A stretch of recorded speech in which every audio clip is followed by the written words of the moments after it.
Yo guys, what's up? We're going to do a 15-10. Let's see what it brings. Hey, last one of the year too. Okay, opponent's ready 14-27. We are going e4.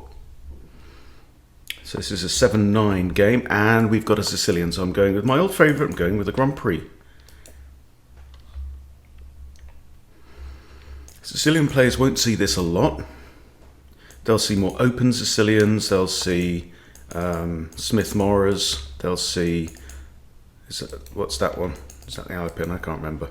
Okay, so now here when the knight comes out but the d-pawn hasn't moved, you can play bishop b5, trying to swap off the bishop with the knight with the intention of pushing d3 and having the c2, d3, e4 light square pawn chain that is now not in the way of your bishop because you've swapped it off for that decent knight. Okay, now if black knows what they're doing, then I think the move is to put the knight round to d4 and sometimes attack the bishop from the back, but they're not obligated to capture the bishop. So I think I'm just going to go ahead and push f4 and give black another chance to move the d-pawn, in which case I will come out because the pin will force, it would give me the option to force the trade. Even if they block the pin, I trade off. Yeah. So I also have another useful move in my pocket, which is knight f3. And it's this f4 move here that's kind of, you know, Vienna Gambit-like in a way. You know, we've got a knight out here, like in the Vienna. We've pushed f4, like in the Vienna. The difference is that we don't have a pawn here, or knight here. But, you know, I'm a simple creature. I like to repeat stuff.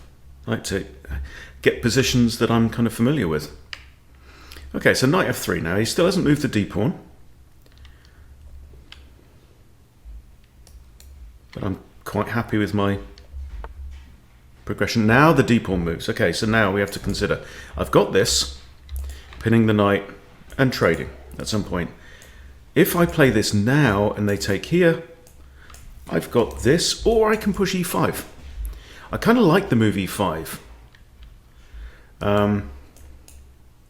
It gets rid of the tension in the middle of the board, but more importantly, it takes away the f6 square away from that knight.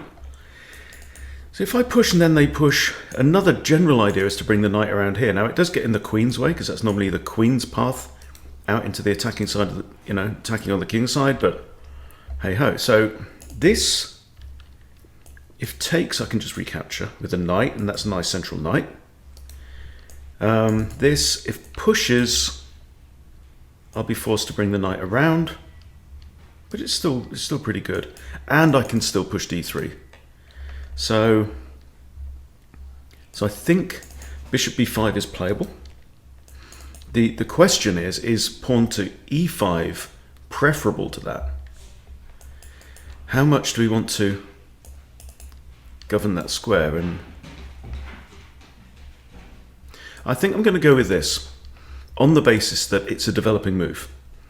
Whereas a second pawn move in the opening, yeah, it might have positional benefit, but I may still get to play this move as well. So I'm kind of okay there. Okay, and he has pushed on. Right. Now I have this as an option now. I can play this now because it comes with a check. So there's no time for black to capture my knight. If takey, and I'm drawn to this, and I'll tell you for why, right? If I pivot the knight away from the pawn now, black has the option to play, for example, bishop d7, then when I take, he recaptures with the bishop. This, however, is a weakening move, because now he has to recapture with the b-pawn. So now he's got double pawns. It might not seem like a big hardship, but now I move my knight away, and look at black's lack of development now. I am black's complete lack of development.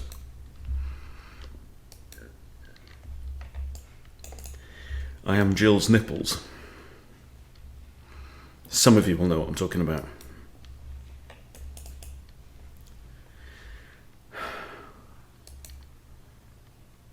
So we've had, you know, we've lost some material now. But, oh, okay. Now my first thought is d3. So, I mean, black's going to have to castle that side. I'm also going to castle short, I think. But d3, if they push, I'll let them take. What's not to like about that move? It's kind of a no-brainer. No-brainer, mate. Also, you have to remember, if this knight comes out to f6, I can still then push e5. Pawn to e5 is a preventative move, prophylactic move. It prevents knight f6. But if knight f6 and then I push, it then becomes a tempo move. Right, so where's the knight going to go? Is it going to go here or here? Don't know. Could find it, could be trouble down that route. I might also bring my knight round here first as well. It's kind of in everyone's way where it is. So it's interesting, really interesting, the subtleties in move order. So if I do this, it prevents knight from coming here. And he's not going to want to go to h6. So he's going to end up on e7. And if he goes to e7, he's in the way of the bishop. So are we going to see a fianchetto set up? And all of that can be changed by the timing of this move. Okay, well, I can kick the knight, right? In the infamous words of Jeff Goldblum, we were so obsessed with figuring out if we could, we'd never stop to figure out if we should, or something. Words to that extent. Jurassic Park. Just because you can kick the knight, kicking knights doesn't win games. However, so what you need to do is you need to say, okay, if I go down that route, is it going to be good for my position? So he's now not gone to here, and he can't then go to there. So he could go to here, or he could go to here now, or he could go to here. Okay. h5 I don't think is likely. So let's say we kick and he comes here. I can kick him again with h3. Well, that's kind of weakening, You know what I'm saying? His bishop can still come out into the board. Having said, this move prevents the bishop from going to d6. So really the bishop would only then have that square on e7, yeah? If I kick.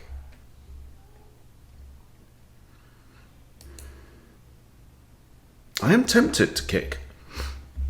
I also want to release this bishop at some point.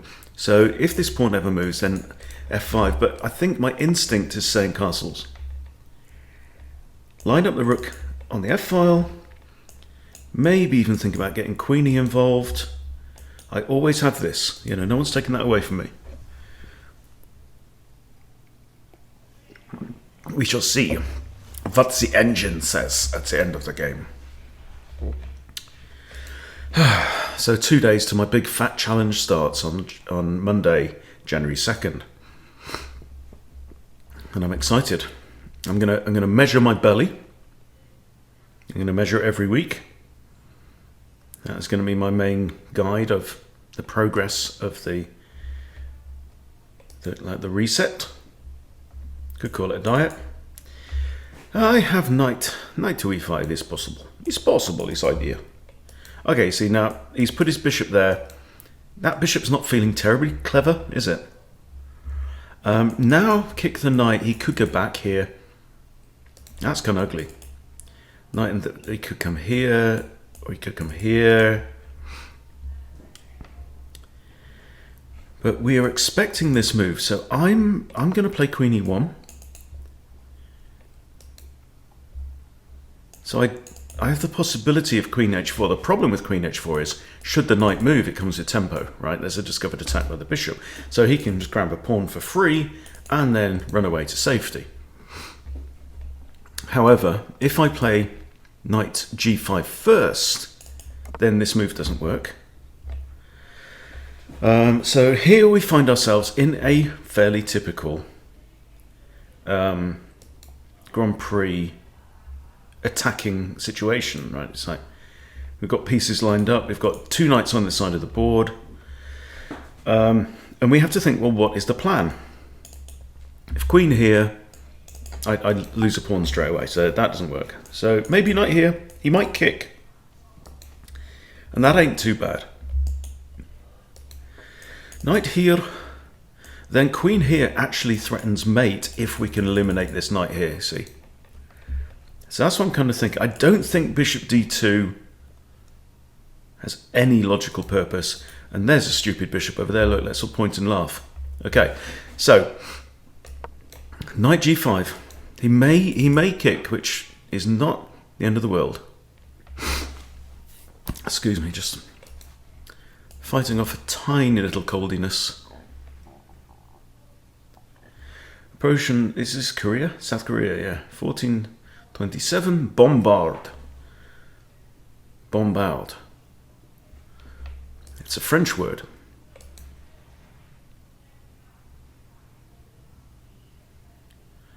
So does he like his attacking chess? Because he's kind of on the receiving end right now, isn't he? So what am I? I'm 1492. So this is, you know, if I can win this, I get up to 1499.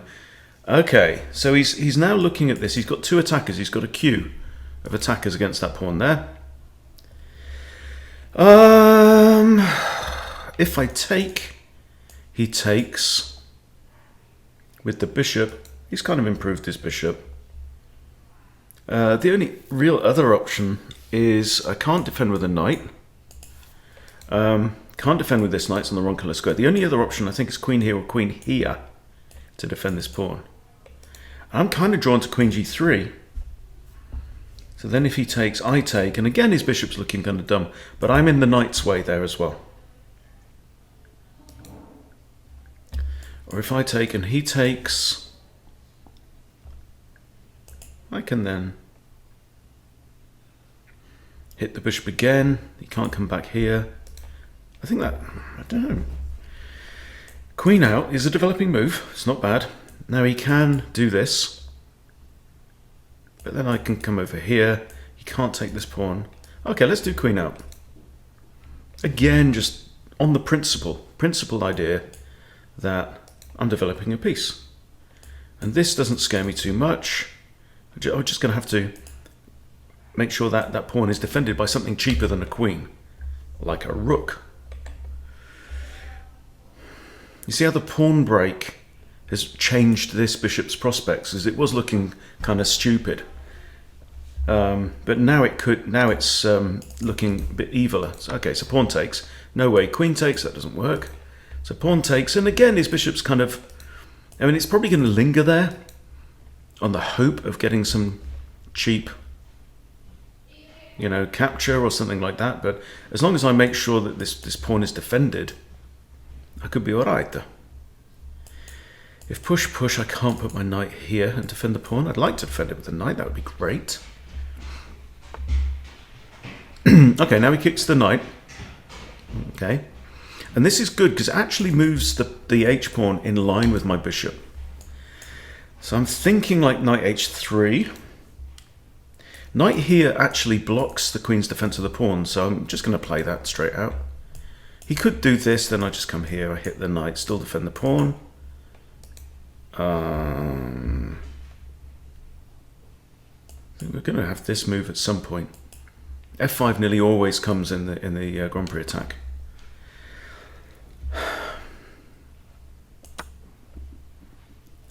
Oh!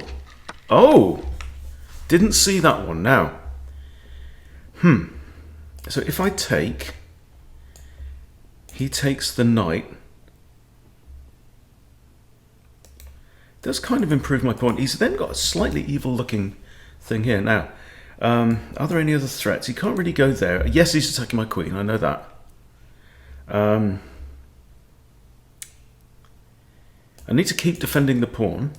So it's either it's queen f3 or I take the knight. So let's consider. I take knight, he takes, wins a pawn. Well done. Rook can't go to any of these squares. It is under attack, so it's going to have to come here or here. And I'm thinking f2 with tempo on the bishop. That looks okay. See, look at this bishop now. The other option is queen here. and I don't see any point in that. I want to keep my queen in line with that. I've got ideas about bishop takes h6, can't be recaptured, so I'm going to take the knight.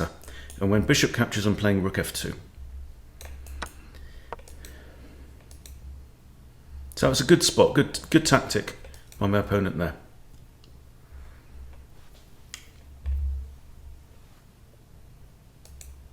So who's better now? I don't know.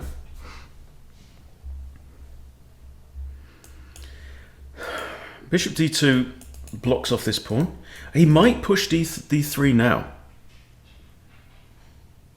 and reinforce that bishop. Because that bishop's actually a bit of a pain. Look at it, it's guarding these squares here. I might have to do something like this and take it out.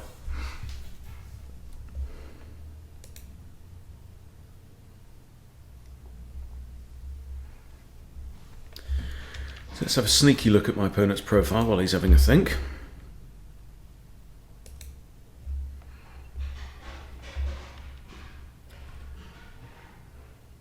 He's getting some decent results. I mean, and all his games are analysed as well. This is nice to see. Right, so he's got 81 there, 83%, 85%, 77. He lost that one. Another 77. We've got ourselves a thinker, guys. I think I'd just play d3. d3 just looks really natural. Then I'll play bishop d2.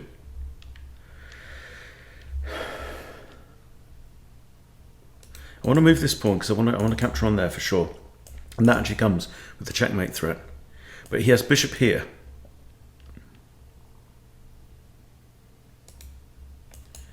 So this, even if he takes, bishop takes, checkmate threat, can't do anything. Bishop goes here.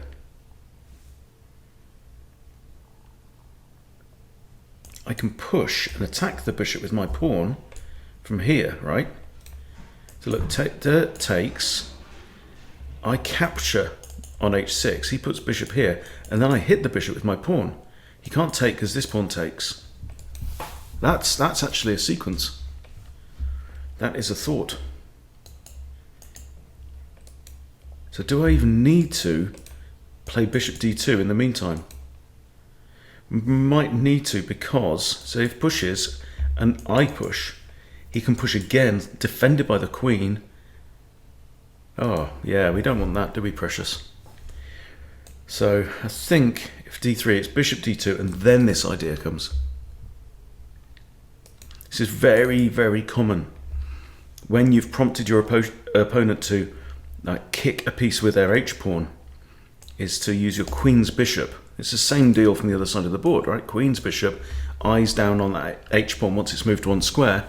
And if you can get a major piece, i.e. queen or a rook, facing off against the opponent's king, then that pawn is effectively hanging. Or undefended at least, because its only defender here is pinned.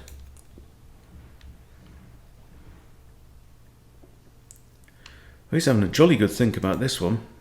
Ketchup OP wants to be friends, of course.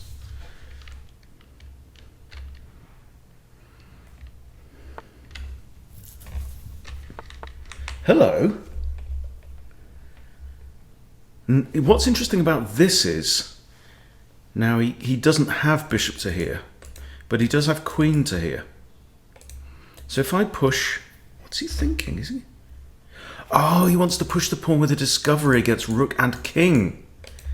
Don't you? And if I take the bishop now, he pushes with a discovered check. So I think I need to stick the king in the corner. What that does is it reinforces... Oh, now he gets this with a discovery against the rook. And I then don't have time to push bishop d2. Fascinating. I could just take out the bishop, sack the exchange, okay? Because in fact, what other options have I got? I think takes. Yeah, this is really, really good. Okay. Or let's say back to plan A, f5. He goes, you fool. take there, but then actually my queen's hanging. So this is not good. And my rook now is trapped. That is cunning play. Or I do this. Let him take the rook. I take back here.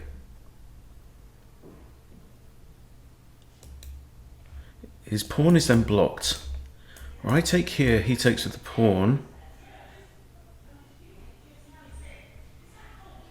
Hang on. I take. I don't know, I'm going to be down some material though, eh? I really need to keep this bishop.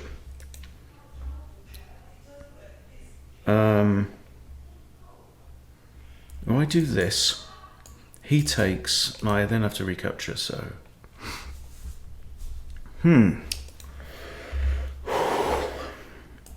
Bishop d2 takes, queen takes, is okay. Then I'm going to have to put my queen back on g3. Here, pawn takes. I can't put my bishop there because it's in line of fire of the queen. Pawn takes.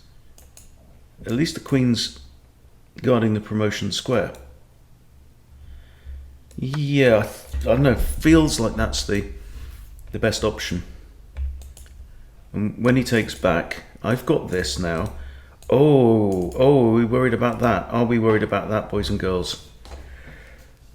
Ouch. Ouch. Bombard is living up to his name, man.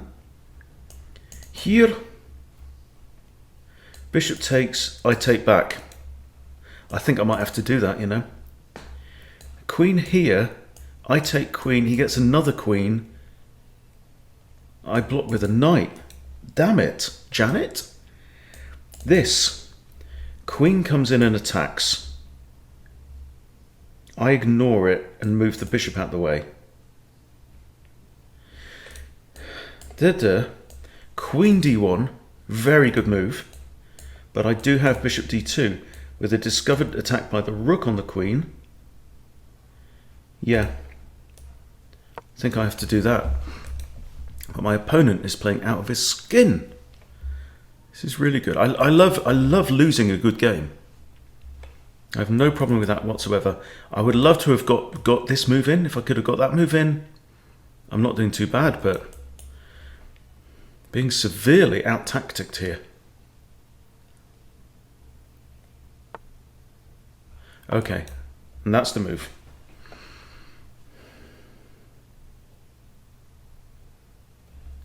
If he takes, I've got rook takes, then attacking the pawn. I don't think he's got any way to defend it, but I'm still going to be down an exchange, even if I get this pawn. So, one has one's work cut out. Bishop can still come here.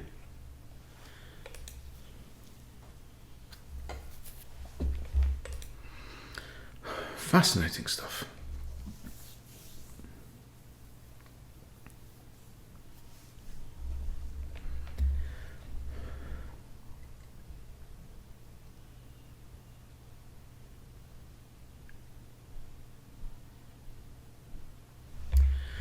Black's saying 29 seconds, 26 seconds, 20 seconds, 4 seconds, 3 minutes 27, then 21, 5, 23.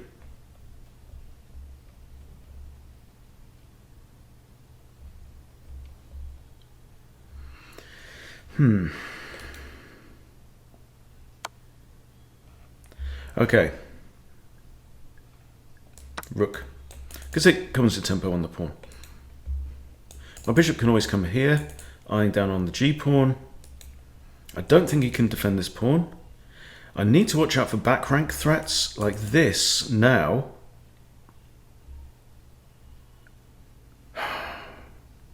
I have to take the pawn and defend the bishop with a rook. Because if I just move the bishop out the way, he's got rook here, threatening to capture my rook. And look, my king is trapped in the corner. Okay, right, that comes. Whew. Still want to take the pawn. Probably want to push here, get my king, just get some air around my king so he's at least got some options. The opponent's playing super well. That was 29 seconds again.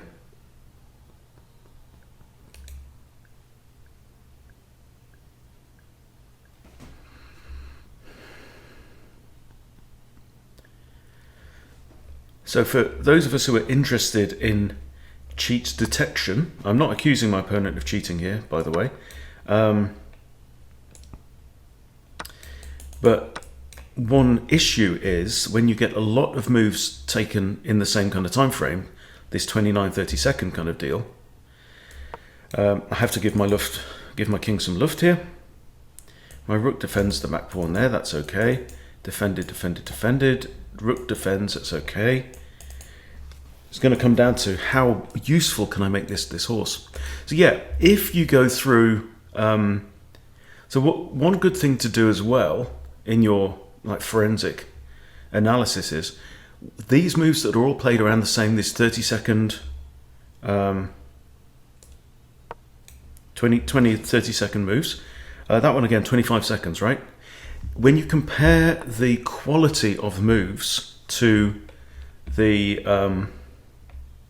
time taken, that there can be signals in that, is what I'm saying. Okay, here I'm attacking this pawn. I don't know if you can defend it actually. I want to get my knight involved. I want to get my king off the first rank. So my knight can't come forwards here. Okay. Right. Okay. Let's hit the rook. Rook can't come down here. So the king is now going to come and try and centralize himself. And notice we've got this one open file on the board. So my king really wants to be adjacent to that open file. The reason is so that he can defend squares on that open file, which could be kind of insurgency squares for these rooks. What my opponent should really be doing is thinking about doubling up his rooks both on this open d file. Okay, well, that's forced. 28-second move. He played two quicker ones there, obviously. This, 5 and 11 seconds. Okay, well, that's defended. So I'm just going to push on with my king. Don't have any specific worries right now. He can't take here, and he can't take here, so that's okay.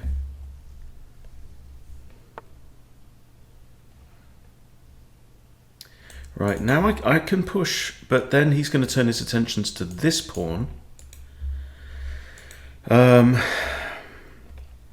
If he takes with this rook first, I can take there, so he'll probably take with rook 1. So here, and he puts a rook here. I can defend it once. I can defend it from the rear, actually, yeah. But if I do this and he plays rook to b1, I then can't defend it from the rear. So what other options are there? Knight out here. Yeah, I mean, at least I can defend the pawn with a knight, and that will discourage him from capturing with either rook, because the first recapture is then the knight. So even if my rook doesn't get to defend this pawn, if recapture 1 is only a knight, he's not going to want to trade his rook for a knight and a pawn,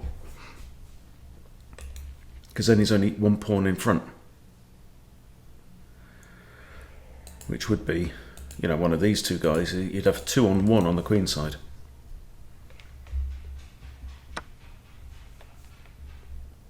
Okay.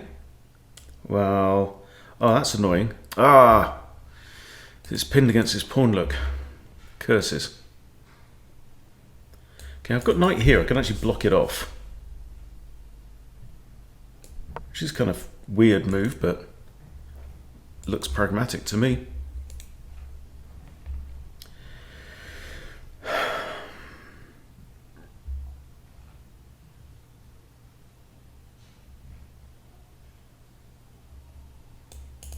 So I should maybe have tried to get this pawn up the board first, rather than moving the king away and leaving it undefended. I just kind of absent-mindedly played this king move, thinking, oh, let's enter the king. Didn't really think about coordination. Yeah, well, if he takes here, yes, I can take a pawn, but then he's got two attackers on my knight, which is a right pain. If I move my knight, I dump a rook, which is also a right pain. 28-second move there. So I kind of have to let him take that, really, don't I? But then when he takes, my knight's gone, so I think this is actually now a lost position. And I feel like I've been totally outplayed. Now the next move is a no-brainer. Absolute no-brainer. The knight hangs. 2 attackers, 1 defender.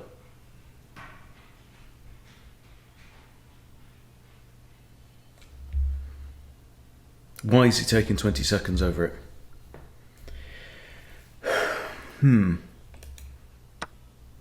Yeah, now that is fishy.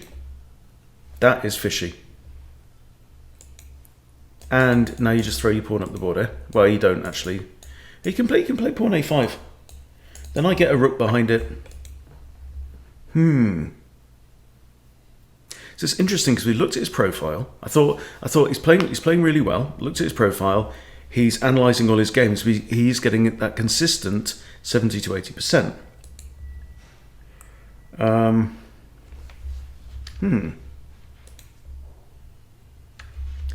So it's not a case of Jacques at this point.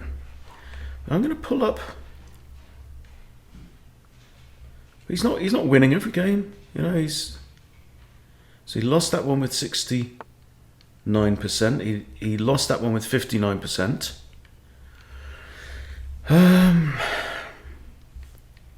So let's look at this, for example.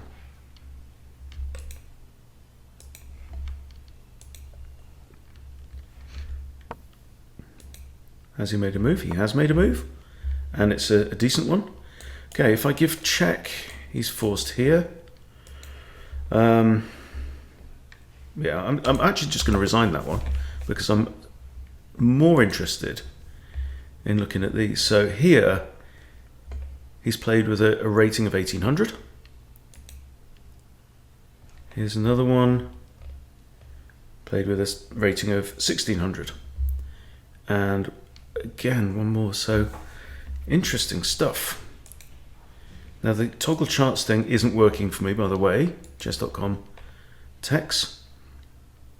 And here he's white. Opponent made a horrible blunder that he didn't capitalize on because he gave it straight back. So hang on. No, he made a terrible blunder and black is now winning. Okay, black is now winning.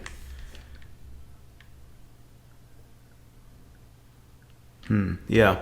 So let's analyze this game. And I'm going to do a little bit of forensics.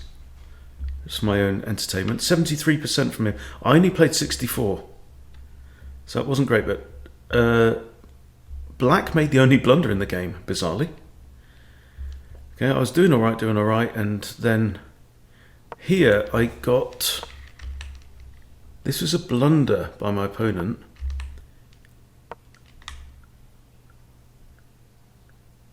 I should have taken. Takes and then this. Oh, then do I just block? No, bishop e3 is the best move, and that's actually even. What? So if he takes, I take back, yeah? Is that the... D takes e2, yes. Bishop takes c5. Wow, okay. So anyway, back to the review.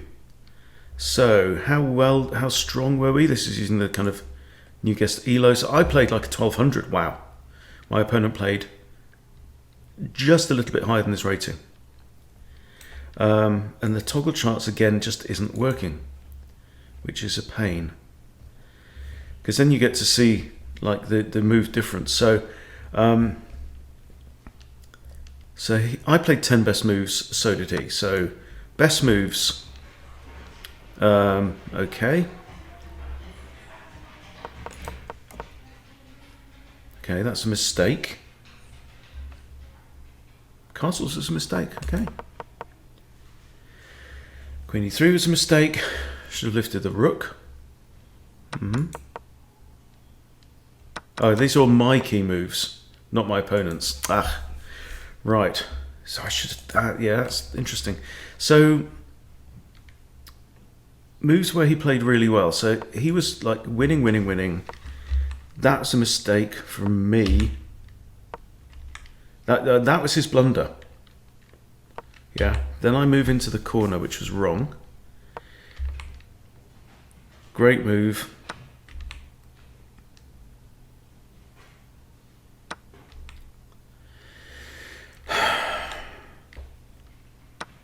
Even here, bishop d2. I mean, that's, I don't know. So I'm trying to find, so talking about that technique of, that forensic technique of trying to correlate those typical moves. You know, are these moves that are played around the 20 to 35 second mark, are they good moves and are they really hard to find moves? So it's not that easy to find out from here. What were his best moves?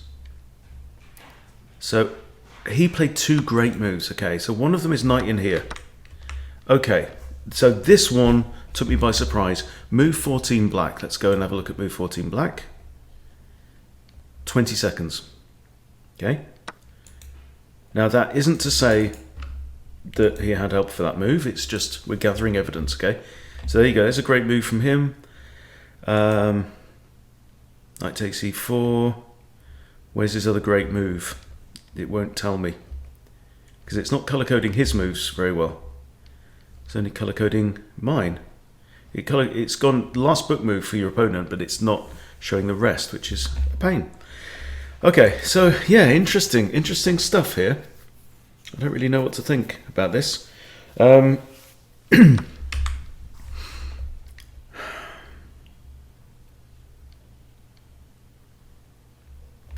Yeah, I mean, you know, the information's there on the board. This pawn is pinned because the knight behind it is undefended, right?